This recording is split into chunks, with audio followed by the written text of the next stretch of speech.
A quick question for everybody listening. Is your online presence a true reflection of your professional calibre, everything that you've achieved throughout your career?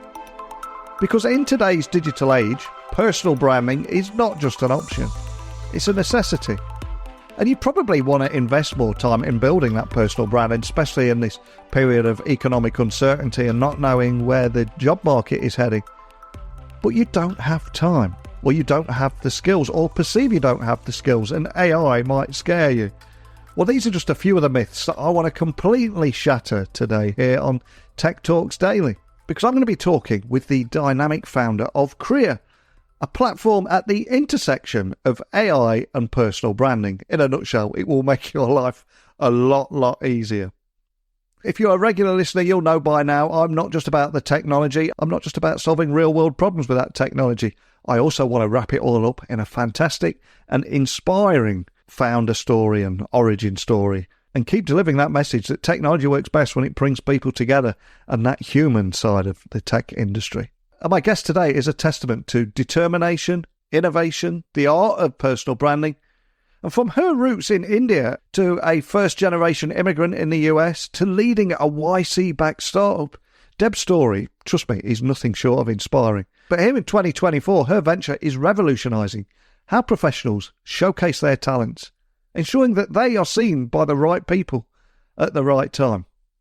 And her advice is simple. Embrace your brand, share your accomplishments, and let Criya articulate your value. So today we're going to dive into her fascinating background, her vision behind Criya, and her invaluable advice on personal branding that transcends those traditional boundaries.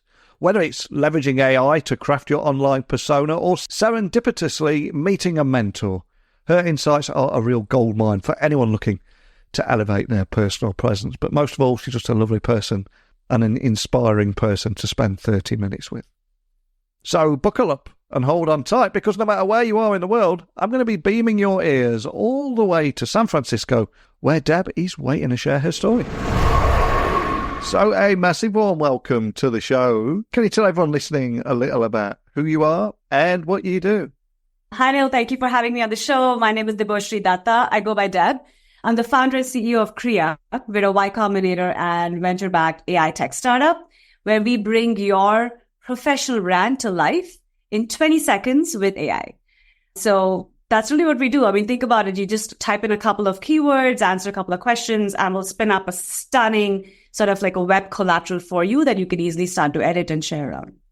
Incredibly cool. And there's so much I'm looking forward to about digging a little bit deeper on that and finding out more about it. But I always like finding out more about the human story as well behind these tech startups. And your transition from a product leader on a H-1B visa to the CEO of a YC-backed startup is nothing short of inspiring. So can you tell me a little bit more about that story, some of the challenges and milestones of the journey that you've been on? And because it is incredibly inspiring, isn't it, the journey that you've been on here? And I'm hoping that it will inspire a lot of ladies in a similar position out there.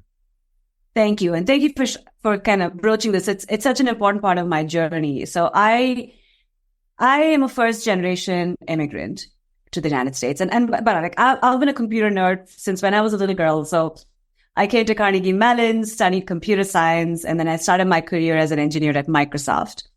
And eventually 13 years later, I worked in different places. I was head of product at PayPal, where I used to lead our entire AI customer success agent platforms.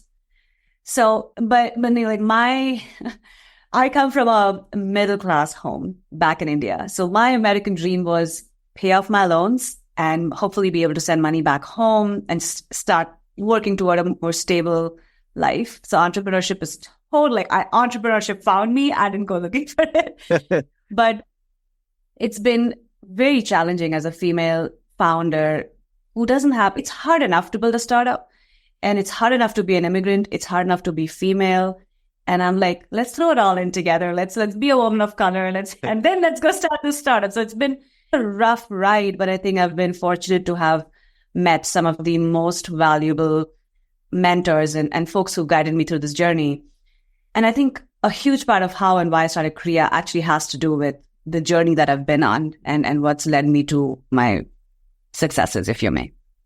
And I'm curious, if I was to take you way back to when you were that little girl there in India, where did your passion for technology come from? Was there a moment that, I don't know, lit a spark in you or something that would ultimately put you on this path? Can you remember where it originated from?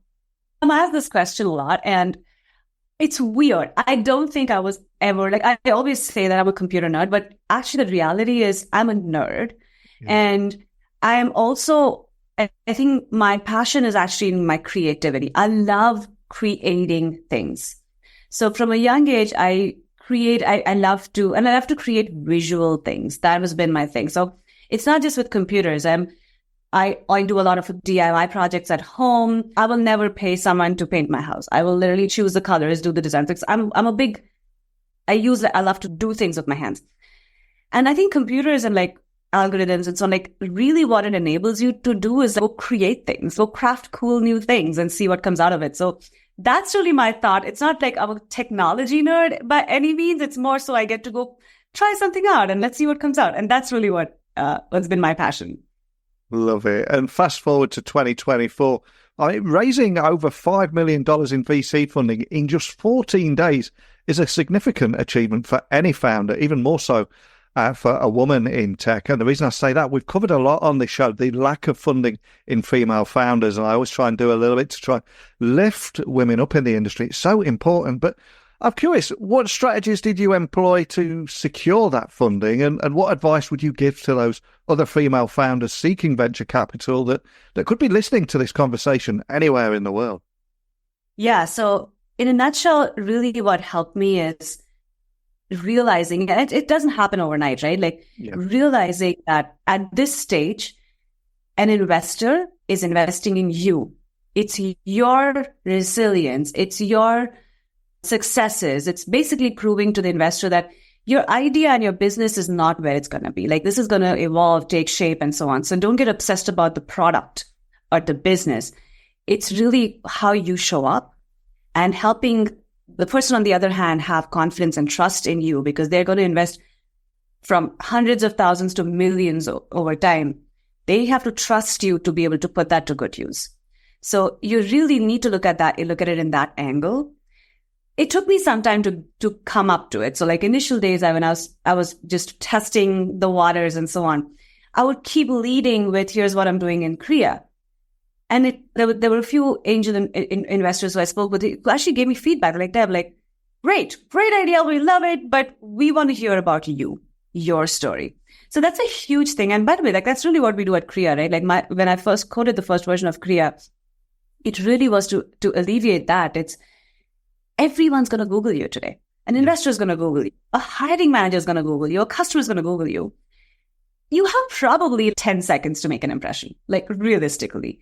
How do you do that? And that's really what matters. Like even with an investor conversation, right? Like how do you drive impact? How do you buy the next 2 minutes of their attention and the next 2 minutes of their attention so that they keep staying interested in you and feel like, okay, I'm listening to her whole story. So that's what I do at Criya, and that's really been my journey to being successful so far in the fundraising journey. We've mentioned Criya a few times. It'd be a great opportunity to introduce everyone listening to Criya. And the role of personal branding in professional success is increasingly being recognised. So, how does Criya leverage AI to transform personal branding professionals? And what would you say sets your approach out, maybe different from other traditional methods and other emerging methods that are appearing out there?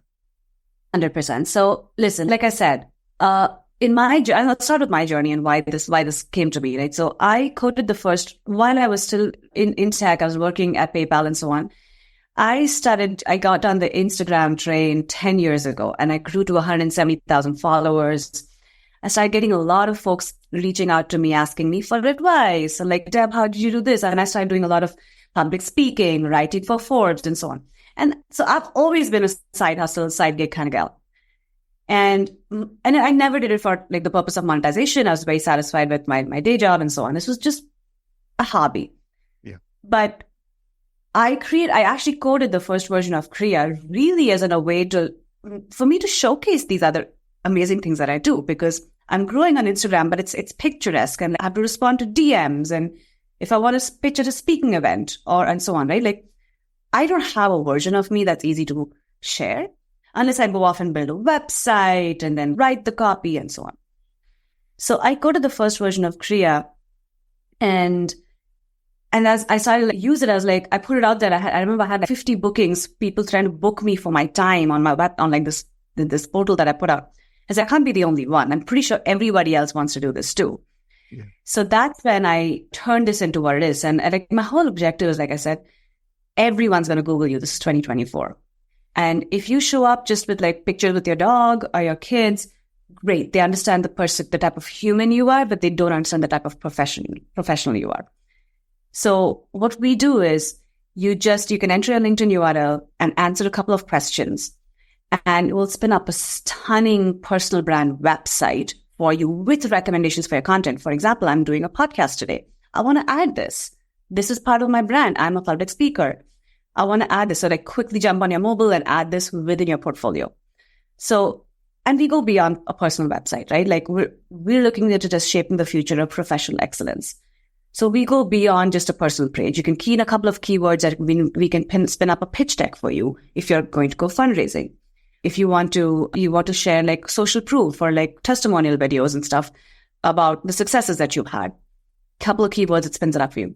Media kit. So all of this is done with AI, and we base it based on the initial questions and the persona model that you created. The AI shapes the idea about who you are, and then any assets that you want to create are developed based on how you use the platform, basically.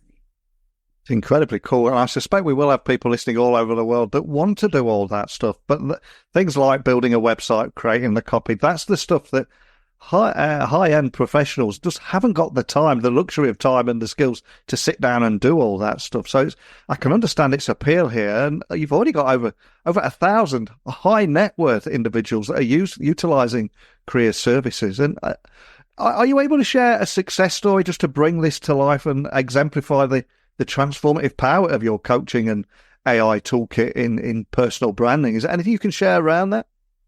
Plenty. I mean, I will not take names, but there are some folks who have made several 100,000 in revenue just by developing their brand on our platform. We have some other folks who offer coaching services for over 15,000 just each package. We have several, like I've personally gotten thank yous and congratulations and so on from people within our community who have received EB1 Green Cards because of sharing their Criya. I mean, obviously there's multiple factors to it, but Criya was a significant part of them being able to showcase this. So for me personally as an immigrant, that's a huge value add. So this has touched so many humans and in ways that I didn't realize. I started out more so like, for me personally, it was more so to get in front of the right opportunities. People have gotten jobs, people have gotten green cards, people have gotten Stevie Awards, and so on. So like, it's all these different things. It's multiple success stories. Oh, it's incredible. How much does it cost? How do people get involved? I'm just curious because there's a lot of people now that while they're listening to our conversation, they're probably looking up the Criya website and trying to find out more information. Can you just give me a very quick overview of how people can get up and running and how much it will cost, etc.? Yeah, it's really, really easy. So firstly, the good news is there's a freemium version for everyone to use and can keep. So you just go on Criya.co, which is CRIYA.co. Just hop in there, click on the Get Started button, or like I think there's a Create 20 seconds button, and you can essentially, it'll just take you to a one page where you like just answer who you are, what your profession is, and then you key in your LinkedIn URL if you want to use it. The more info you give it, obviously, the more personalized the experience is. And then in 20 seconds, it's going to generate your one pager that you can start with. Just click customize, and then you can slap on your domain name, add more pages. We have unlimited templates for the type of work that you want to do and like the way you want to express yourself. All that is available once you're inside the platform. Well, that's going to be keeping me busy this weekend. I'm going to have a play with that. But I mean, for yourselves there, I mean, your extensive following on social media and engagement through blogs and podcasts, etc. When I was doing a little research on you, straight away, I can see this strong personal brand. So what key principles, though, would you say have guided your strategy in building and maintaining this brand? Because there's a lot of hard work that goes into that, isn't it? It is. And I think I started to see the value of it from pretty early on. So when I was quite early in my career, right, I think I was 4 or 5 years in, I worked as an engineer at yet another big name company. And I remember, I'm known for a few things. I'm a hard worker. I'm that girl who like be up till 10 p.m., like responding to emails, like closing bugs and things like that. And those are the times where like layoffs were rampant. This was about 12 years ago. Layoffs were rampant. And I remember feeling so fearful, not that I would lose my job, but it is interesting. What if my boss loses his job? Or what if I'm moved, right? What if I actually lose my job? My entire reputation and like the awesomeness that I am, if you may, is limited to the people that I'm immediately surrounded by, which is basically my team and my boss. So, and I'm like very early on in my career, I realized, hold on, like my reputation cannot be just tied to my employer. This needs to be out in the world so that I, as an asset, I can go after opportunities so that my values were known. And it's not just because of my current title and so on and in a certain employment. So I started working on that and that was the motivation behind it. So I think I started doing Instagram as a result. It's one of those things, right? One thing leads to another. I started volunteering at a ton of events that I wanted to just be a part of. And then from volunteering, I've been a photographer. I've been like front desk registration, like helper and so on. From there, you make the right contacts. And from there, you become a speaker at those events. And from those events, you get to more events and you start to build your following and you start to develop a reputation and then you start and so on. So like, you have to start somewhere. And I think you have to be intentional about it is a career move. Having an Instagram following or having a LinkedIn following is not just for fun. It is a career move. And if you look at it that way, you will prioritize it. And it takes discipline. It takes work, but it pays off in so many ways that I think it's worth it. 100%. And I can testament to that as well. I was the IT guy before and I ended up doing all that stuff. And it kind of happened by accident. And I only really realised the value of it about 5-6 years ago, and it ended up me leaving the day job behind and doing this full time. And from the emails that I get to this podcast, I know there's a lot of people that would like to follow in our footsteps, and there's a lot of busy professionals or thought leaders in their particular industry that are starting to pursue a role in public speaking. And I know you've got vast speaking experience, including keynotes, media interviews, and so much. So I think this might help some of those people listening. How do you prepare for these engagements to ultimately effectively deliver your message and engage your audience? Because very often you've got a short amount of time to deliver that message, haven't you? Yeah, I feel like I'm still getting better. And I do think it takes a little bit of practice. Sometimes you could even you can role play with someone else and maybe they can help you through this. I think the most important thing with public speaking, and you can attest to this, is the rule of threes, right? Whatever you want to deliver it in if you may, bullet point of threes. That goes a long way. And I do also think that before showing up for any type of engagement, whatever it may be, a panel, an interview, doing a little bit of research on your own, just like the host is doing research on you, you do some research on who the audience is, what they want, or what they will find helpful. Because ultimately you are on that show or that event to cater to the listeners of that event and not just to tell your own story. So I think some of these things would just help cater the conversation. Yeah, I was speaking with Daniel Burris, a speaker in Vegas a few years ago, and I was asking him, there was 10,000 people there who were speaking in front of him. Do you ever get nervous? He said, no, if you're feeling nervous, you're making it about you. It's got to be about the people in the audience, not about you. As long as you make it about them, then you've got no reason to be nervous. So they almost set off that light bulb moment. Yeah, totally. Actually, I didn't think of it that way, but that is so true. That is so true. And for anybody listening that's maybe eager to enhance their own personal branding journey, is there any advice or tangible steps that you'd recommend just to help them unlock their opportunities that maybe they deserve? Maybe they've put a self-imposed ceiling or something holding them back. Any advice that you'd give to people listening now? I think we think personal branding is for high achievers or celebrities and so on. And I think that's not true. Like, we all show up every day. We're all proud of the work that we're doing. We all have a brand that we are actually proud of. It's about packaging it. So I think it's an important, like, the first step is to first accept and recognize that you are all doing something that is important to you, which is why you're showing up for it. Start putting it out there. I think just documenting it in a form, which is not a resume. Like, think of it as actually even being a mom and even being a volunteer. Like, everything is part of who you are, right? So one is that's your personal or your professional brand, if you may. The second thing I would recommend is it is actually quite once you start recognizing and like actually getting disciplined about it, maybe start doing some early outreach just so you are able to see what resonates with you, who resonates back with with like what you have to offer. Oftentimes I'll hear from folks that I don't know if someone will even have me be a speaker on their show. And I'm like, you have to start somewhere, right? And you don't know your worth until you actually put yourself out there. So I think that's second. Don't hold yourself back. You can be your biggest barrier. And the third, you should have Criya, because when you're pitching yourself anywhere in the world, it'll literally take you 20 seconds to put together all of the accomplishments, like the metrics you have or anything. Like even having 10 years of experience is actually a huge value because you have worked for 10 years in the industry, and I'm pretty sure you have experiences and ideas that someone who's starting out may not. And then that's worth sharing, right? So try Criya, because that would be a really easy way for you to communicate and share with potential speaking opportunities.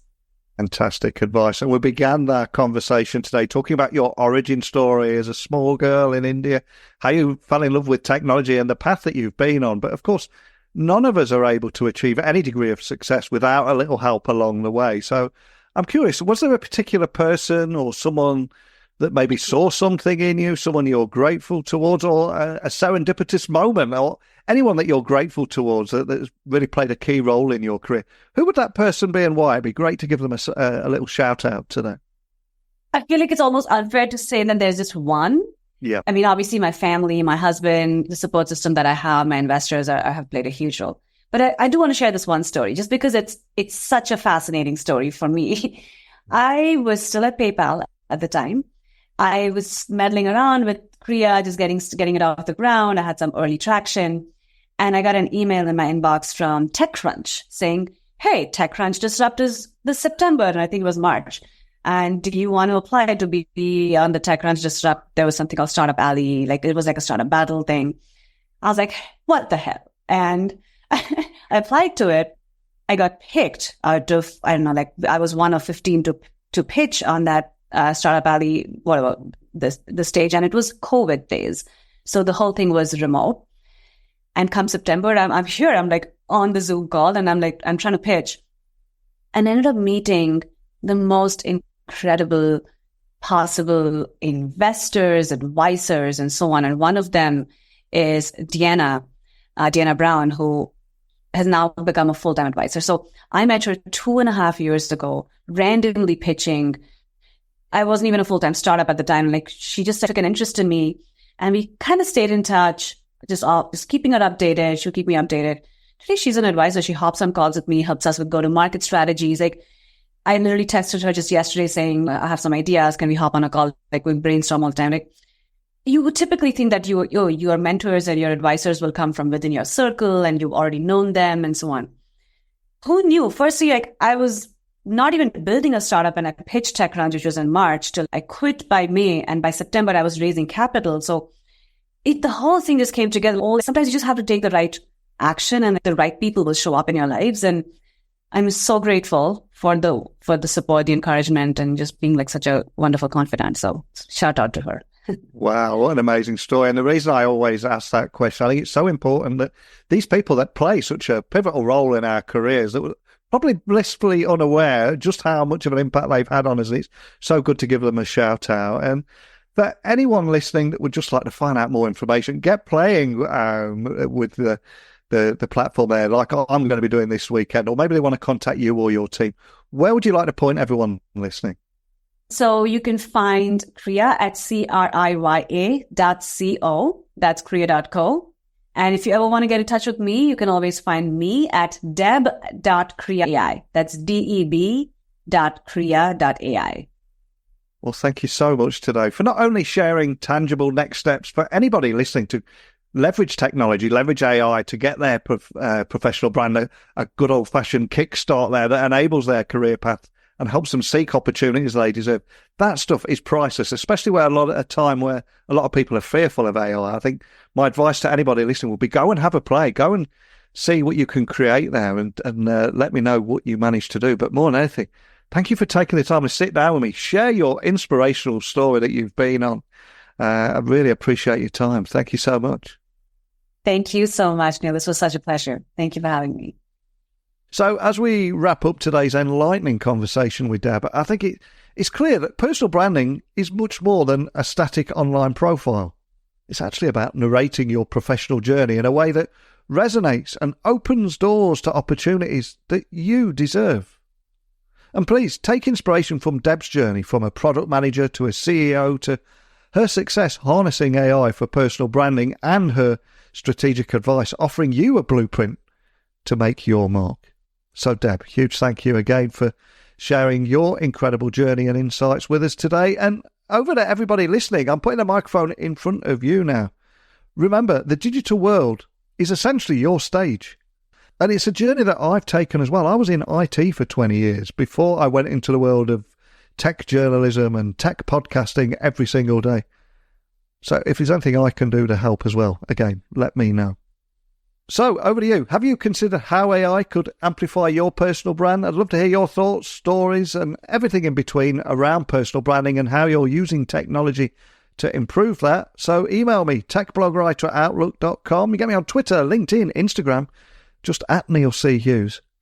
Let's keep this conversation going. So, I wish you the best of luck taking your next step in your professional branding journey. If you find any other tech tools that you'd like to share, let me know. After all, the opportunity of a lifetime could be just that one click away. But tomorrow we'll have another completely different story, completely different technology. And I cordially invite you to join me once again. But that's it for today. So thank you for listening as always. And until next time, don't be a stranger.